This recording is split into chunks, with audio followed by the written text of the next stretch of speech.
everyone, how are you all doing? I hope you've all had a good and safe week. This week's case was suggested to me by my partner because it's actually a local case. So my family and I moved to Bristol last year and we've been absolutely loving it here. It's an entirely different pace of life to what we had previously. However, 10 years ago, the whole community of Bristol was shook by the actions that are in this case. As always, I do have to say that this video will contain graphic descriptions, so viewers' discretion is advised. And with that, I invite you to sit back, get cozy, and join me for a glimpse into a darker reality. Nathan Matthews was born in 1988. His exact birthday is unknown. I couldn't find it anywhere. However, I do know that his mum was Angie Matthews, and that his dad wasn't present when he was born. He was actually abandoned before he was born, and his dad's name doesn't even appear on his birth certificate. For the first 7 years of his life, it was just him and his mum, and so he formed a very, very tight bond with his mum, and also almost became protective as he became older. When he was 7, he was sent to live with his maternal grandparents. Now, we can only assume that this must have been a really hard time for Angie. I would assume financially that things were tight. It's really difficult to be a single parent family. Like trying to organise work and everything else around a child is incredibly difficult. But when there's only one of you, it's a lot worse. And obviously she would have been having to work a lot to be able to financially support her and her son. So she moved Nathan in with his grandparents, but they were in the same area. They stayed in the same area of Bristol. So she still had a very good relationship with him. She took him to school. She was there for dinners. She visited all the time. So he was never neglected by his mum. And however, I'm sure mentally there must have been some damage done. How this affected him, we don't know. I'm not a psychologist, but there must have been some kind of effect there. Nathan was also diagnosed with fibromyalgia when he was just a young child. I know how much this must have played in his mind. I was diagnosed with fibro myself about 10 years ago, and it really does mess with your mental health. It can cause anxiety, it can cause depression, and in someone so young, to probably not be able to do all the things that friends were doing or other children around him were doing, it must have been incredibly difficult for him. So I wouldn't have said he had like the worst of upbringings, but I would say that he probably did have some struggles and possibly some mental health issues caused by everything that happened to him growing up. And then to add to this, and what would have probably been very difficult for him to get his head around, was when he was 12, his mum met a man called Darren Galsworthy, and they formed a relationship and eventually moved in together and got married. But Nathan never moved in with the family. Darren had 2 of his own children, so I would have, from my point of view, I would have assumed that Nathan would have then moved in with the family and there would have been a whole family unit. However, Nathan continued to live with his grandparents. I don't know if this was his choice. I don't know whether it was his mum's choice, or whether it was just to not uproot him and cause him trouble.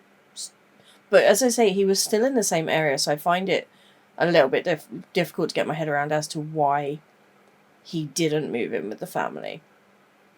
That being said, he formed a small relationship with Darren's eldest child, who was a boy called Dan, because they could bond over video games and things like that. However, Darren's youngest child was only 2, and it was a young girl by the name of Rebecca. Her and Nathan didn't really have a relationship. Nathan tended to ignore her completely when she was young. I do wonder if maybe there was some resentment, because Angie was very, very close with Rebecca, or Becky, as she was preferred to be known. To the point where when Becky went to school, she was quite a shy child, didn't really speak to many people, and Angie actually became a volunteer teacher assistant, so not paid for the job, just so she could be with Becky in school, so that Becky slowly started to come out of her shell and had someone with her at all times. So there may have been some forms of jealousy or other emotional responses as time slowly moved on. When Becky was just 3 years old, Darren had actually fought for custody of her and Dan, because they had been living with their mum. However, Darren felt like they were being neglected and ignored, and so he actually fought to get custody of them. So in the same way that there was a strong bond between Nathan and Angie, there was a very strong bond between Darren and his two children as well. And Darren was very, very protective of his children and for what happened in his house. And I wonder if maybe that also had something to do with Nathan not moving in. Nathan would have been 12, and I believe it was in his early teen years that he started to display different behaviours. As he went through his teen years, he became very, very interested in porn, and not just like the normal level of teenage obsession of porn, but like he was watching it every day, and he very quickly developed a taste for his favourite type of porn, which didn't seem to change as he grew older. This was actually a desire for young, petite schoolgirls. Obviously, when he was 13, 14, looking at this kind of porn would have been acceptable because these girls would have been his age. However, this stayed his preferred type of porn when he got to 19, 20, 21 and kept going. When he was 19, he actually arrived at Darren and Angie's house with a car full of young girls. So there were 4 girls in the car, and Darren said that not one of these girls was over the age of 12. So instead of letting him in, Darren gave him a lecture, and told him to take these girls immediately back to their homes, which I'm assuming he did because there was no follow-up information about this. I think if he was going to do anything with them, knowing that Darren knew that these girls had been with him would have been enough to deter him from doing anything whatsoever. Darren was very, very protective of what happened in his house, and there was no way that anything illegal in that sense was going to happen in his house. So as the house evolved, Becky grew up. She started to act out, apparently, from what has been said. She would have anger issues. She was known to throw a tantrum, in the words of Nathan. But it's not really surprising because it seems like she was actually bullied by Nathan. She suffered from an eating disorder when she was, I think, about 13 or 14, and Nathan just said that she was doing it for attention, that she didn't have an eating disorder, that she was making it up just to become the centre of attention. So she practically fought through this on her own. Now, correct me if I'm wrong, because obviously I'm not a professional, but from my personal experience and from people I know, eating disorders are more about control than anything else. They're not actually usually about how you look. It's more of a way of controlling your life around you. As I said, Becky was being bullied by Nathan. He was jumping out of cupboards and making her live in fear. She didn't like it. So, we've all jumped out on someone to make them jump. But if somebody doesn't like that or is actually scared by it, you stop doing it. But not Nathan. Nathan continued to do it. There are reports that when Becky was 9 years old that she actually told someone, I don't know who she told, but I'd like to believe it wasn't her dad because I think her dad would have acted on it. But she told somebody that her elder brother Nathan touched her in places he shouldn't be touching her. But that was never followed, so I don't know if maybe she told a friend. That was happening as well. Obviously, you'd be terrified of him. And then to make things worse, when she was 14, Nathan actually sat down with her and described to her in detail how he was going to murder her. So she was terrified, and of course she was going to be acting up. She was trying to find some level of control in her life, whether that was through an eating disorder, whether that was through throwing tantrums, whether that was just by being angry at everything all the time. She was scared, and being scared makes you act in really odd ways. When Nathan was 21, he actually came home with a new girlfriend. Her name was Shauna Hoare, and he told everybody that she was 16. Darren saw through this immediately and again told Nathan to take her home immediately. He didn't want her in the house. And according to Shauna's mum, Shauna was actually 14 when they first met, which I find really, really disgusting, because if her mum knew that she was 14 and she knew that Nathan was 21, why the fuck did she let her daughter hang around with him, let alone have a full fucking relationship with him? If a 21-year-old guy turned up at my house and my child, because my child is currently 14, if a 21-year-old man turned up at my house to spend time with my 14-year-old daughter, I would be calling the police, and I'd also be holding back my partner, who'd probably want to kill him, as would her dad. It's just, who lets their 14-year-old child have a relationship, or even a friendship, with a 21-year-old man? You know what his intentions are. There's never going to be a good intention for a 21-year-old grown-ass man to be interested in a 14-year-old child. It's not going to happen. It's not a thing that is, no. Just no. But somehow, and I don't understand how, they actually stayed together. And they were together up until the end of this case, which was about 7 years. So they stayed together. They had a long-term relationship, and they even had a child, which is just very difficult to get my head around. Very, very difficult to get my head around. Over the years of Shauna and Nathan's relationship, they formed what seems to have been a understanding or a joint pleasure in the idea of teenage schoolgirls. It became like a shared fantasy that they would talk about. They would text each other. I believe there were desires to have threesomes with these petite schoolgirls. Although there's talk of Nathan bullying Becky, I don't know what the relationship between Becky and Shauna was like.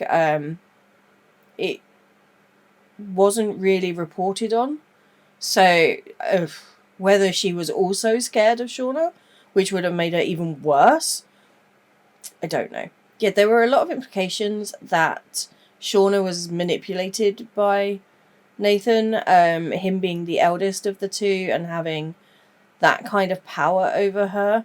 It's believed that she was coerced into wanting to be part of the sexual fantasies of his. However, Nathan's nan, who would have spent a lot of time with Shauna, stated that she was actually the dominant one. One of the stories that she tells is they had an argument, and instead of hurting Shauna, which is what you would expect if he was the controlling partner, he actually ended up digging a fork into his own face. So he would have been so frustrated, but he didn't strike out at her, he hurt himself, which puts the whole relationship dynamic into question for me. It's if he was that controlling, that fork, I believe that fork wouldn't have gone into his own face if he had been that controlling. Whatever way it went, whoever was the dominant one of the two, the main problem is that the two were together. So let me tell you the details of the actual case. So on the 19th of February in 2015, Angie left the house about half 11 in the morning. she had a hospital appointment. She actually has multiple sclerosis, and she had a hospital appointment that morning. So she left the house. When she left, Becky was at home, and so was Nathan and Shauna. She went out, she did her appointment, went about her day. When she came home, Nathan and Shauna were still there. And after a little while, she realised that Becky wasn't home. So she asked both Shauna and Nathan if they'd seen her. And they said they'd heard the front door bang. And so they had just assumed that Becky had gone out. The rest of the evening continued. Other people came home. Darren and Dan came home. And Becky did not return. And it wasn't until the following afternoon that Darren actually called 999. Source of police, how can I help? It appears my daughter's gone missing. No one has seen her, no. No. We phoned around the family. All her friends have contacted us and asked where she is, and none of them know. What's her name? Rebecca Watts. As you can hear, Darren was really, really nervous. He felt right from the start that something wasn't right, and he knew that this needed quick investigation. He knew she was missing. So investigators arrived at the scene, and they discovered that Becky's phone, her tablet and her laptop were all missing, but she hadn't taken any clothing, she hadn't taken any money, and she hadn't told anybody that she was going anywhere. So it seemed highly suspicious. It didn't feel just like a child who'd run away or a child that had gone to stay with somebody or anything like that. It felt very suspicious. So they started to investigate the local area. 2 days after she was reported missing, Avon and Somerset police started an appeal for information about her disappearance. They reached out online. They started a hashtag Find Becky appeal, which reached over like 2 million people online. And then the next day, after the appeal started, both Darren and Angie appeared in a press conference asking for Becky to come home or to be allowed to come home. But unfortunately, information was scarce. Nobody knew where she was. No one had seen her. And after 9 harrowing days, I can't imagine how painful it must have been for both Angie and Darren to just be sat waiting for information that wasn't coming in. Nobody had seen her. There was just nothing that was being helpful at all. People were out doing searches. Local people were voluntarily searching, and there was just nothing. And it must have been absolutely awful as a parent to just be sat there waiting. 9 days after this started, the investigators decided to recheck Becky's home, and they thoroughly investigated again. But this time they actually managed to find traces of blood on Becky's bedroom door. So obviously they needed to test the blood to see if it was Becky's or somebody else's. And then inside the trace of blood, they actually found a fingerprint. And this turned everything around. This actually gave them a really big lead into the case, whereas up till now they pretty much had nothing. They'd been looking for information on a car, but that had been about it.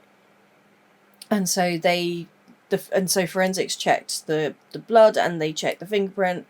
The blood did come back as Becky's, and the fingerprint came back as Nathan Matthews.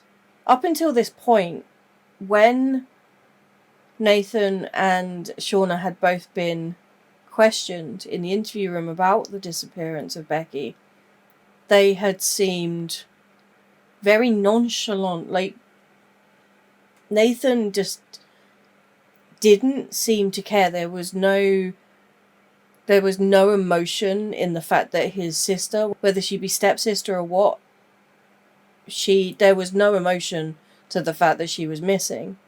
And then on the flip side, on Shauna's side, she was actually, like, smirking while giving information. So once they found the fingerprint, they actually arrested both Nathan and Shauna, and then questioned both of them. They were suspicious of the pair because of the way they'd been acting, but also because their responses seemed very scripted, and like literally saying the same things as each other, as if it had been rehearsed. So they were suspicious of the pair anyway.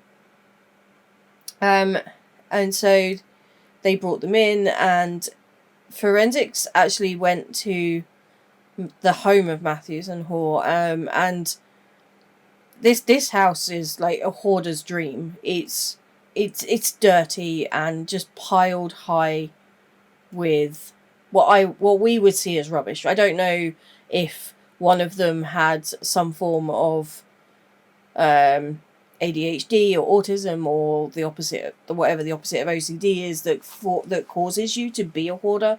I don't know, so I don't want to poke blame in that sense, because some people just can't help having hoarder tendencies. But the house was a hoarder's paradise. It was just piles and piles of stuff everywhere. There was cat feces, so there was a cat in there somewhere, and the whole house was like this. So as forensics were looking around, obviously it's going to be difficult to find anything of any help whatsoever. But when they went upstairs to the bathroom, they noticed something very fucking obvious, to be honest. So the whole house is littered everywhere and dirty and uncleaned. And then there's this bathtub, and the bathtub is just sparkling. It has been scrubbed clean within the last couple of days. It has been absolutely polished clean, and this made it stand out a mile. And forensics very quickly latched onto this. They took their photos and everything else of it. Once they'd been arrested, Matthews actually issued a statement through his lawyer.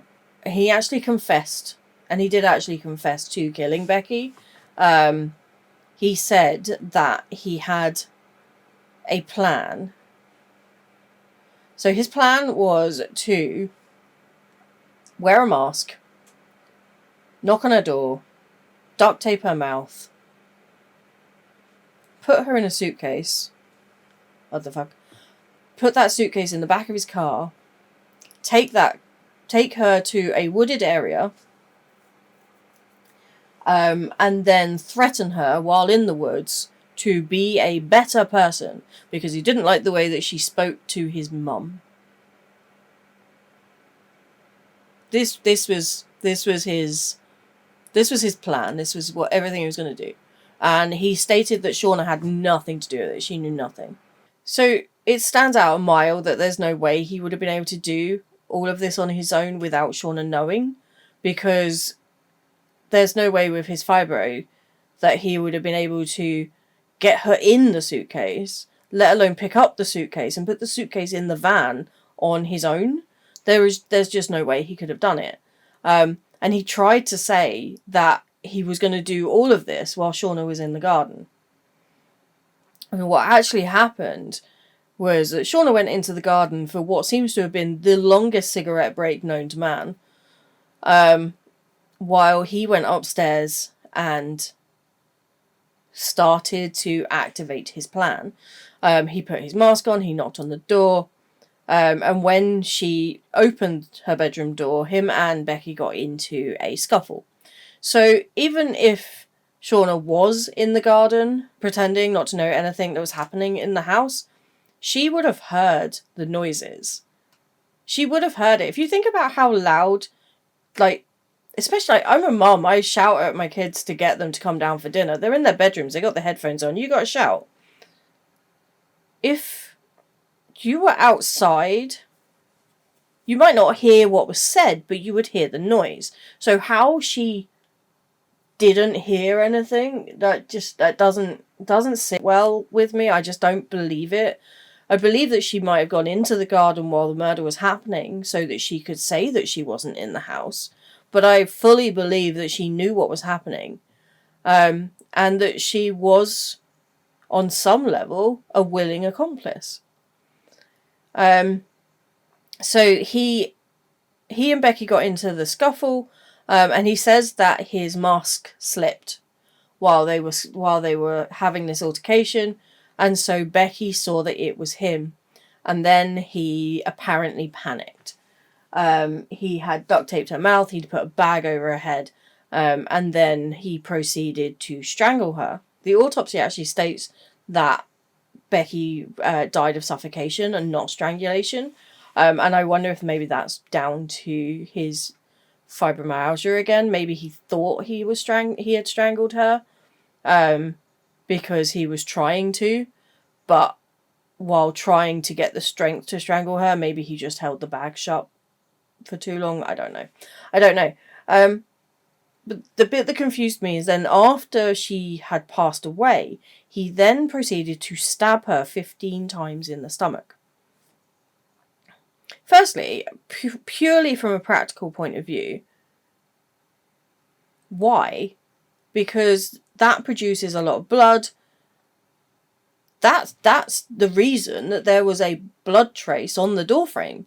If he hadn't stabbed her, that wouldn't have been there. So from a practical point of view, why did he stab her? From a psychological point of view, it can be seen as a very intimate act. It could be seen as an intimate sexual act. Maybe he has had years of frustration of not being able to touch this girl as much as he wanted to, and then this was how he was able to do this. This was how he was able to penetrate her. It's a very Freudian way of looking at it, but it could be a possibility. It could be the reason that he did it. Whatever the reason, unfortunately, he took Becky's life. And then him and Shauna managed to get her body into the back of their car, clean up, and then stayed at the house.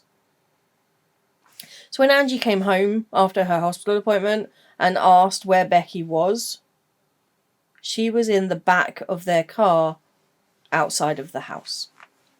When Dan came home, they were still there and Becky was still in the back of their car. I don't care who was supposedly manipulating who.